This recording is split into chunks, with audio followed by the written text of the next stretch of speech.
Hi everyone, I'm AJ Amber. Where am I? I'm on a journey. Oh, I really hope this green screen works. I'm on a journey to find out what the true meaning of Valentine's Day is. So I watched a Valentine's treasure hunt horse movie. And it was one of the worst movies I've ever seen. And I think it did truly allow me to understand what Valentine's Day is all about. I watched the movie Free Reign. It's a movie kind of special that's part of a bigger TV series, which does make sense because I felt like I was really thrown in the middle, no context, just a dangerous, horny horse. That's all I knew. I guess it would be better if you knew like the lore of all the characters, but still, if you make a movie, it has to have a plot. I think they forgot about that part. The IMDb synopsis is, love is in the air as Zoe and friends go on a quest to find a fabled maid's stone. But when rivalry blinds them to danger, it's Raven to the rescue. Spoiler alert, Raven is a horse. Here's what actually frickin' happens, because that's a terrible synopsis. The movie starts with a narrator, and we later learn that this is the main character, Zoe. Zoe is from the United States. Everyone else in the movie is British. No explanation there. We learn that Valentine's Day is just around the corner. Zoe says everyone in Brightonfield is in the mood for romance, especially Bob. Who is Bob, you may ask? Is Bob a little crush? Is Bob a scrappy boy who plays baseball, or someone with superpowers, or a hot sea animal that turns into a pretty lady? I might have been naming my childhood movie crushes, but Bob is none of them. Bob is a horse who seems, at this point, intent on murder. The first scene, Bob sprints out of a stable into our main character, and we're supposed to be laughing, but I don't know if you've ever been around a horse or even a pony. They're strong.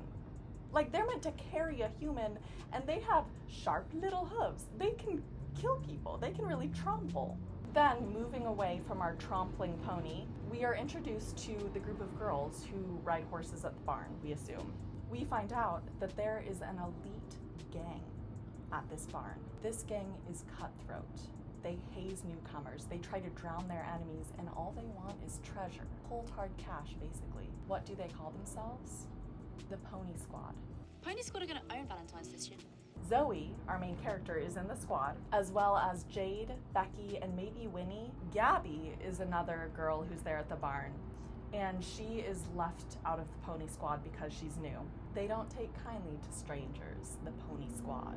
Except Zoe, I guess, is nice to her. She does take kindly to strangers, but she doesn't try to advocate very hard to get Gabby into this squad. She's like a very passive bystander. I'll say it, Zoe. There's also Mia and Susie, who are older girls with no personalities. The boys of this movie boys only. are Marcus, Pin, and Callum, who all look the same. They're all white with brown hair and maybe an iron deficiency. I kept mixing them up. I wasn't sure how many of them there were. And then there's Alex, who looks different from them because he's black, but he does seem to have, they all kind of have the same personality, which is nice.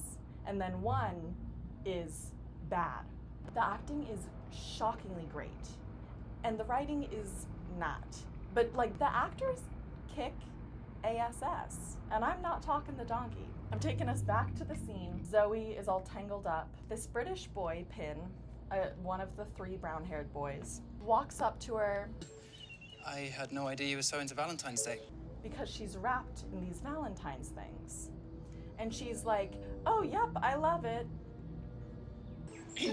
Zoe, you were almost mauled by a pony. It's okay to express a little distress.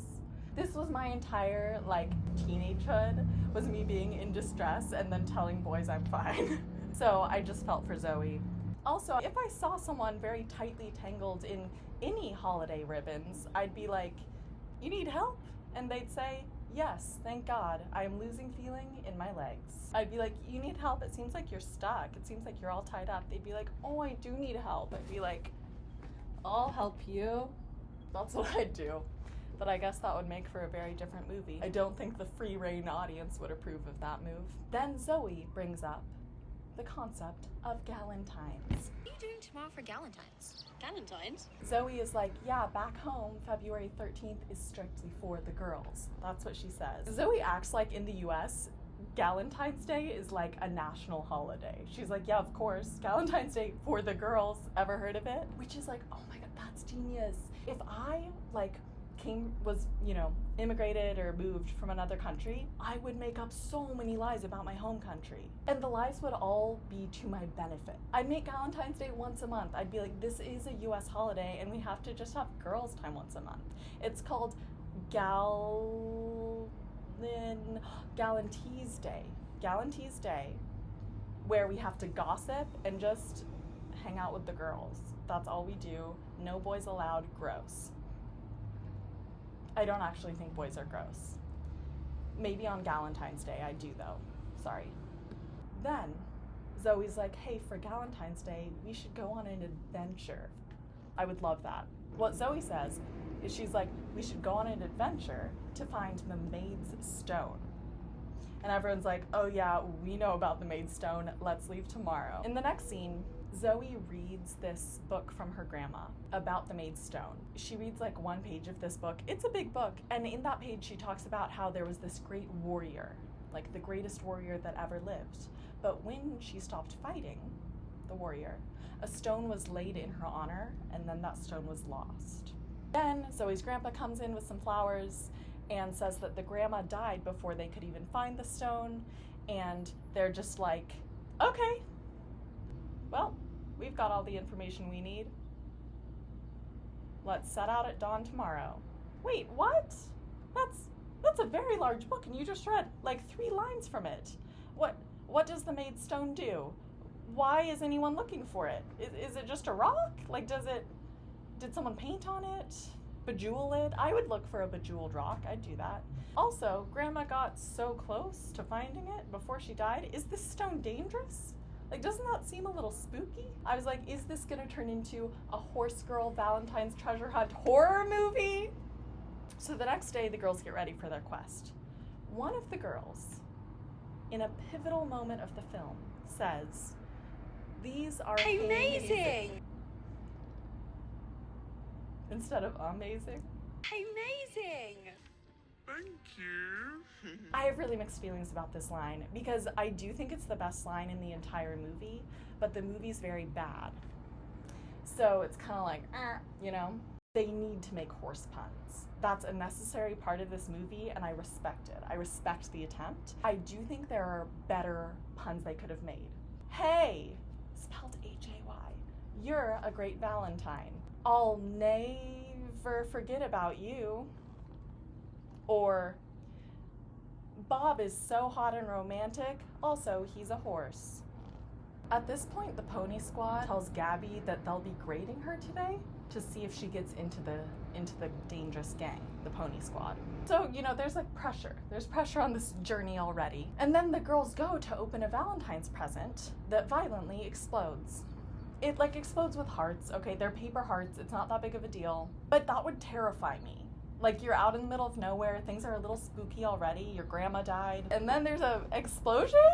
Written inside of this box, it says, see you at the Maid's Stone. Then we see some of the boys who we've met before. They're on horses, causing a ruckus because they're like, you know what, we're making Valentine's Day our thing because we need constant attention. Sorry, boys only.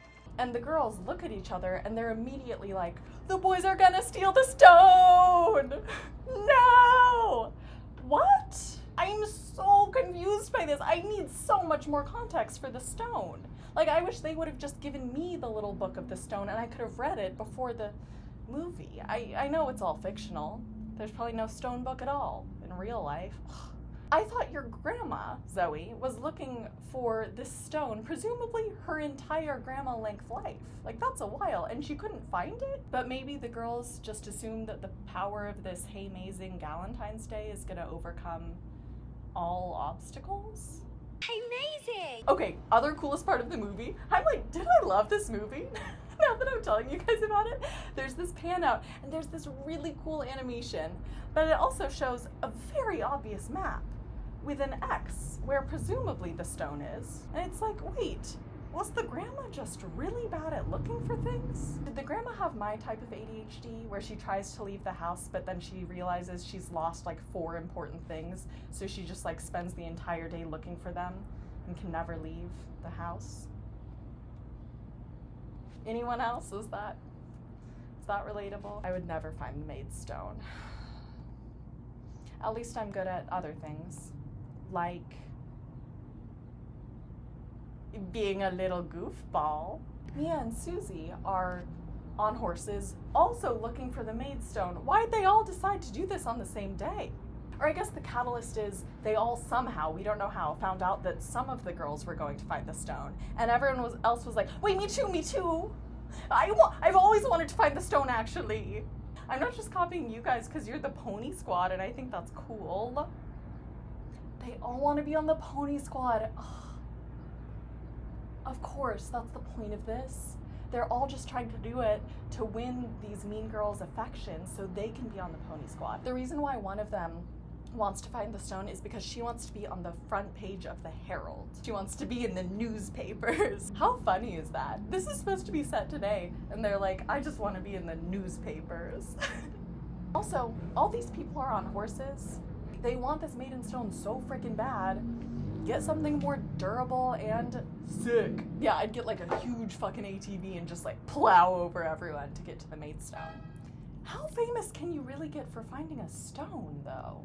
It's set in the modern day. I feel like in like 1810, if you found like a shiny stone, maybe it would be a big deal, but now it's kind of like, we have AI. Like I can see like a giant octopus with human heads now. I don't care that much about a rock. We don't know anything about this magical stone. How is it magical, right? Why do people want it? No information. I like to think it's just cute. It's just like a super cute little rock, you know? Maybe the magic of the stone is that it tells us the true meaning of Valentine's Day. Let's find out. So now we find out that Callum has a map. He does, and he explains that they found it in his castle. That's some British stuff. That's British. They found it in his castle along with other Maidstone stuff. Again, if they found this 6 months ago, why didn't they go looking for it 6 months ago? It's okay, it doesn't matter. They're all on this journey competing. This is it. Meanwhile, the pony squad just will not let Becky in.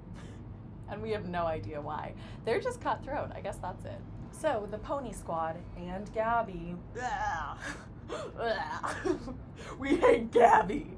No, I hate her too, for no reason. They realize that there's a photo of Callum's map that the boys posted, like on accident, you know, like they were like flexing, but then it was they had the map out. Classic mistake when you're trying to show off those pecs. I don't know names of muscles, but they were like, and then there's just the map on their like Instagram. So they see the map and they realize that the boys are heading in a different direction than the way they're heading. We still don't know why these girls are heading in the direction they are. We have no explanation for that. Also, where's Bob? Oh my god, I forgot all about Bob. Okay, Bob was kind of my guy from the start, at least the most interesting character we've seen so far. Bob the pony. He has not been a part of the plot, not one time. Huh. Maybe they had to euthanize him. So, Pin and Marcus are talking about Valentine's Day, and Marcus is like, Pin, what's your problem with Valentine's Day? Because like Pin seems kind of resistant, right? And Pin says, it's a long story. There's so much intense pain behind Pin's eyes. Then his friend, Marcus, just ignores him and is like, well, I'm taking a risk with my Valentine. You should really step up your game, you wimp. If my friend looked at me like that, it's a long story. Either they're in a lot of emotional pain or like have to fart. Either way, like, I'm helping them. Okay, I'm back. There's Bob with his short little legs. Bob's personality is what I missed out on most throughout this film. I guess what I'm trying to say is I just want to see what's behind those long, long bangs, Bob. All the freaking kids just camp in the forest. A lot of them have brought like tents and camping gear. I don't think they told their parents. Is this a British thing? children just wander into the woods and camp. It also seems like they left at dawn, right? And they've been riding their horses for like 20 minutes tops. Like, the weather has not changed, and they aren't sweaty or dirty. And riding horses, trust me, is difficult. Trust me, I've watched people do it before. You know, and I've even patted a horse once or twice in my day. So I'm an expert.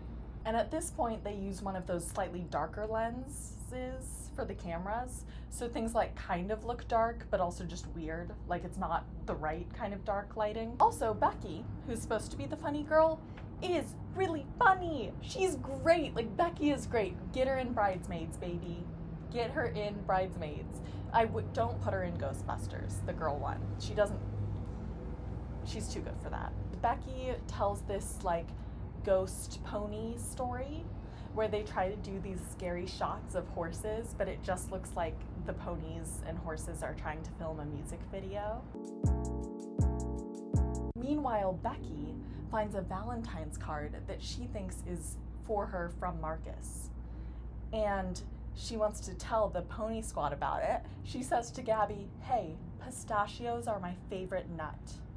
And then Gabby goes and just wanders off into the woods.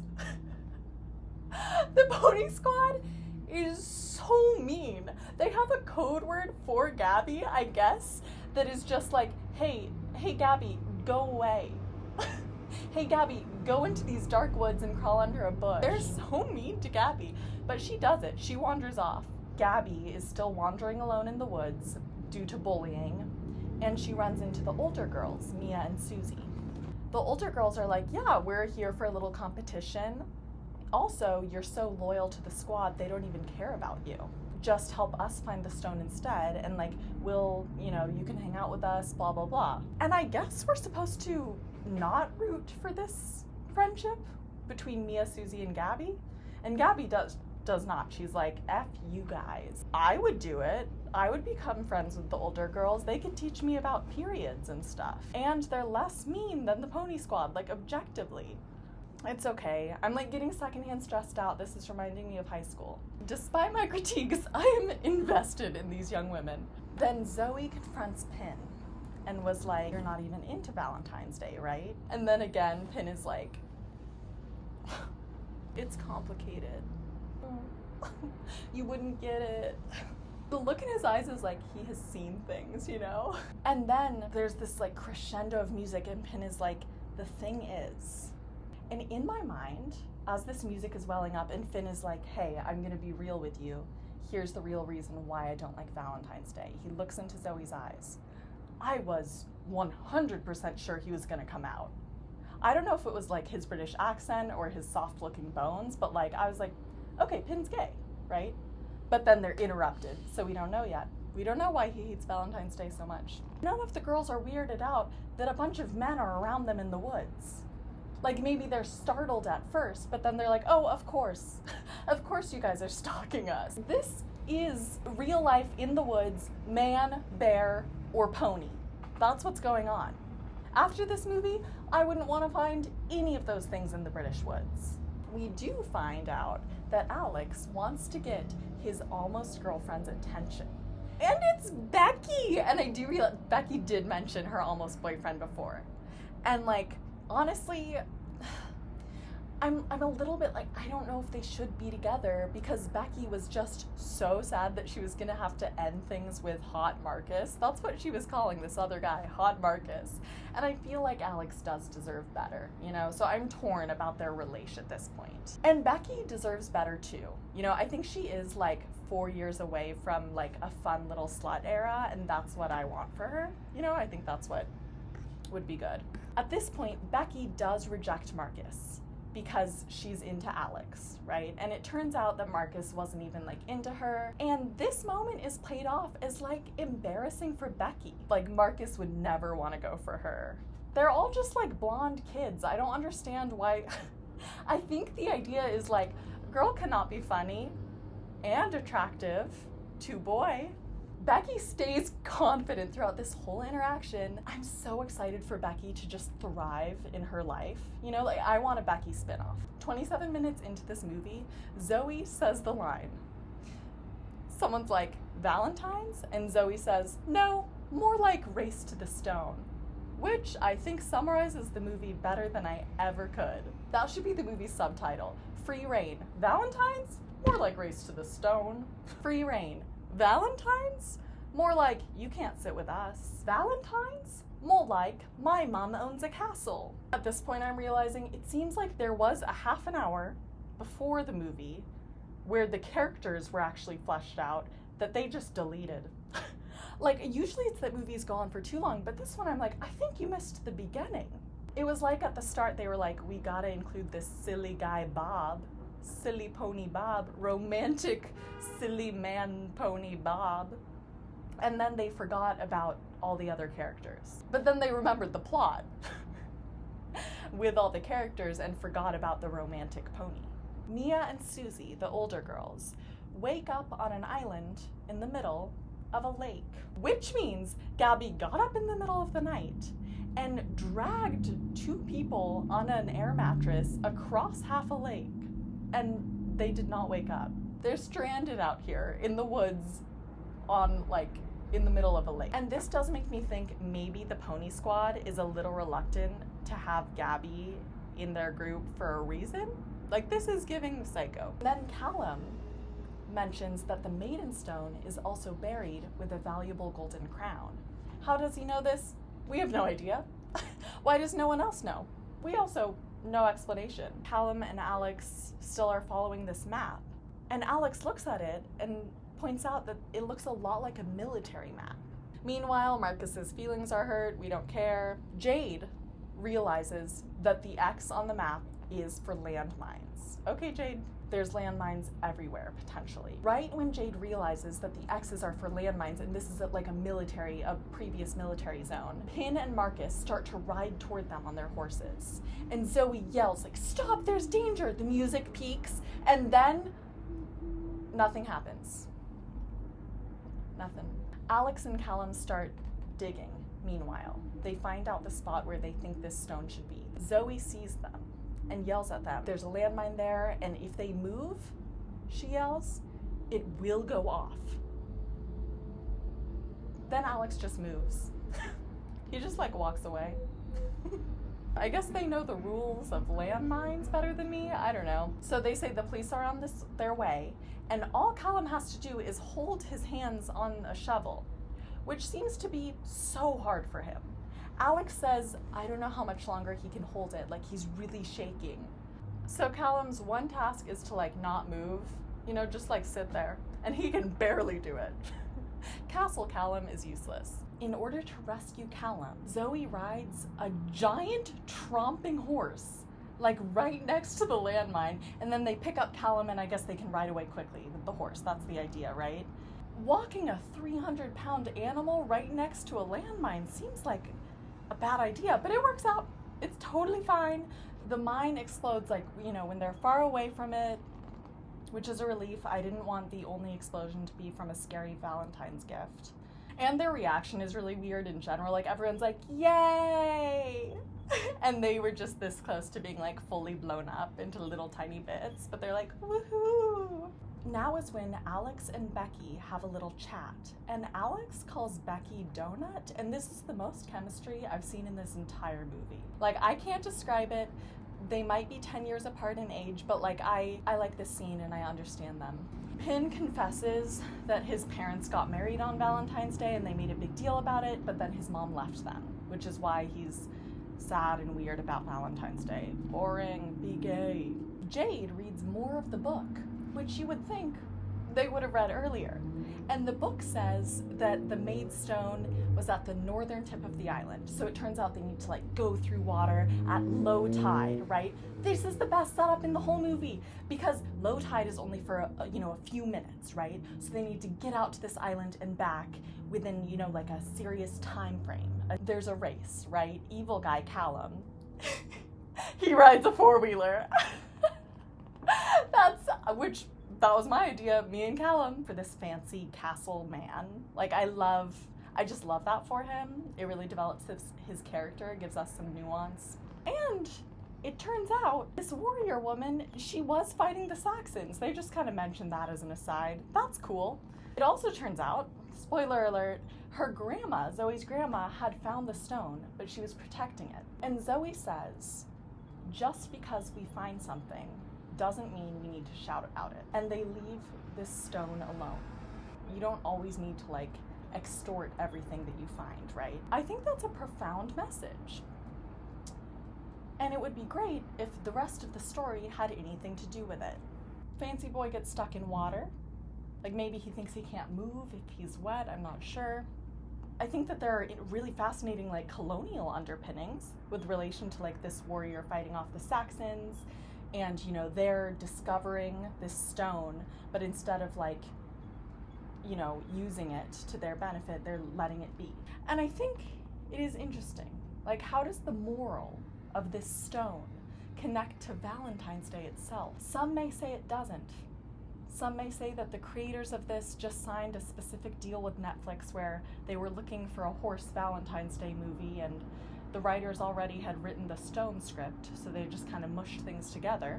But some may say Gabby made it into the pony squad, and they all just giggle like they weren't just bullying her for no reason. That's the whole movie. Happy Valentines!